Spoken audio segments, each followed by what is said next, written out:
Pecah tangis Rahmat Irianto peluk foto Bejo Sugiantoro di pemakaman sang ayah. Dunia sepak bola Indonesia berduka atas berpulangnya Bejo Sugiantoro.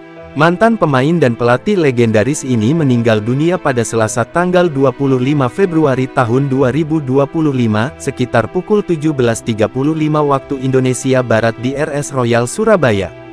Bejo, yang dikenal sebagai salah satu tokoh penting di Persebaya Surabaya dan Timnas Indonesia, meninggal setelah mengalami kolaps saat bermain fun football bersama rekan-rekannya di lapangan Sier, Rungkut, Surabaya, sekitar pukul 16.50 waktu Indonesia Barat.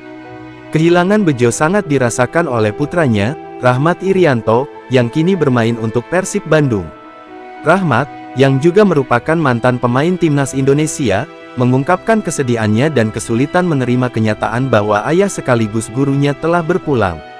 "Mohon maaf apabila ayahanda kami ada salah kata dan perbuatan," tulis Rahmat melalui akun Instagramnya. Bejo Sugiantoro dikenal sebagai sosok yang berhasil membawa Persebaya menjuarai Liga Indonesia pada tahun-tahun 1996 sampai tahun 1997 dan 2004. Rahmat Irianto, yang kini mengantongi juara 1 Liga 1 musim tahun 2023 sampai tahun 2024 bersama Persib Bandung, menyatakan bahwa kariernya dalam sepak bola nasional tak lepas dari didikan dan kerja keras sang ayah. Dalam prosesi pemakaman, Rahmat terlihat berjalan terlatih-tatih menuju liang lahat Bejo menggunakan tongkat, dibantu dua orang kerabatnya. Ia menggenggam bingkai foto ayahnya yang dicetak dengan warna hitam putih, yang berkali-kali ia tatap dan usap dengan telapak tangannya. Saat jenazah Bejo mulai dikebumikan, Rahmat melantunkan azan dengan suara berat, menahan tangis yang tak terbendung.